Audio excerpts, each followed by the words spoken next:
Good morning class. बेटा कल अपन ने चैप्टर 1 पढ़ा था, उठ मेरी बेटी। सबने पढ़ा लिखा, इसको सबको पोएम याद हुई होगी, हो गई। तो आज हम इसके क्वेश्चन आंसर करते हैं, मौखिक प्रश्न। वैसे सबको आता है लेकिन फिर भी मैं एक बार बता देती हूँ, ठीक है। सुबह का सूरज कैसा दिखाई देता है? सुबह का सूरज लाल गेंद के समान दिखाई देता है।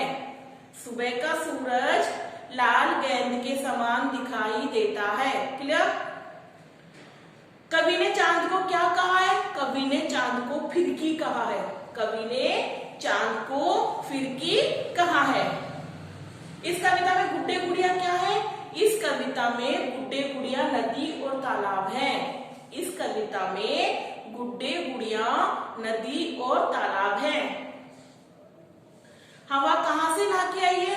हवा झरनों से नहाकर आई है। हवा झरनों से नहाकर आई है। आसमान की राठी में क्या क्या बंधा हुआ है? तो ये देखिए यहाँ लास्ट में, आसमान की राठी में रंग बिरंगे गुब्बारे, कागज की पन्नी, हवाई चरखियां और लाल हरी ऐनक और रंगीन भूपू, ये सब बंधा हुआ है। किसके में? आसमान की लाठी में रंग बिरंगी पन्नी, ऐनक, रंग बिरंगे गुब्बारे, हवाई चरखियां, भोपू, ये सब बंधा हुआ है। क्लियर? अब है लिखित प्रश्न। पेड़ों के झुंझुने बजने से कवि का तात्पर्य क्या है? पेड़ों के झुंझुने बजने से कवि का तात्पर्य है कि सुबह हो गई है और पेड़ हवा के कारण पेड़ों के पत्ते बज रहे हैं। सुबह हो गई है और हवा के कारण पेड़ों के पत्ते बज रहे हैं। ठीक है। झिलमिल नदी किसे कहा गया है और क्यों? झिलमिल नदी गुड़िया की चुनरी को कहा गया है। झिलमिल नदी गुड़िया की चुनरी को कहा गया है क्योंकि जब सूर्य का प्रकाश नदी पे गिरता है तो वो चुनरी के समान चमकती है। आया समझ में? झिलमिल नदी गुड़िया की चुनरी को कहा गया है। झिलमिल नदी क्या बोल रहे हैं? झिलमिल नदी किसे कहा गया है? झिलमिल नदी गुड़िया की चुनरी को कहा गया है क्योंकि जिस प्रकार नदी पे जब सूर्य का प्रकाश डलता है तो झिलमिल करती है, वैसे ही गुड़िया की चुनरी भी झिलमिल करती है। क्लियर?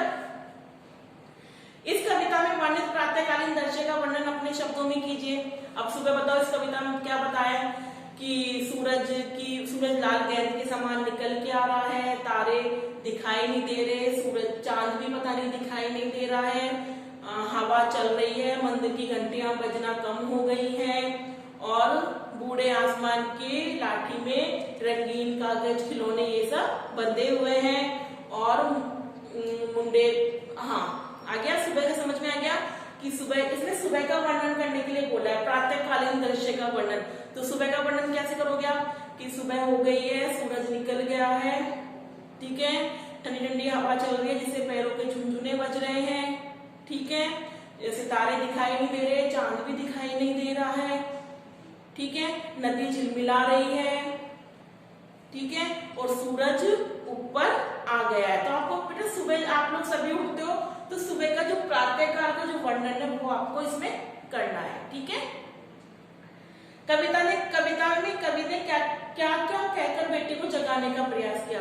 कविता में कवि ने कहा कि देखो लाल गेंद सूरज की आ रही है, ठीक है ना, देखो तुम्हारे सहेली गुड्डे गुड़िया उठ गए हैं, ठीक है, तुम्हारी सहेली हवा झरने से नहाकर आ गई है, ठीक है, मंदिर की घंटियों की आवाज कम आ रही है, चांद और सितारे दिखाई नहीं दे रहे हैं, ठीक है, बूढ़ा आसमान दूसरी तरफ घूम गया है और बंदर तुम्हारे बिस्किट का डिब्बा लेके मुंडेर पर बैठ गया है। आगे समझ में? तो बच्चों आज आपको क्या करना है? मौखिक प्रश्न करने हैं और लिखित प्रश्न करने हैं, अच्छी राइटिंग में। ठीक है। Thank you.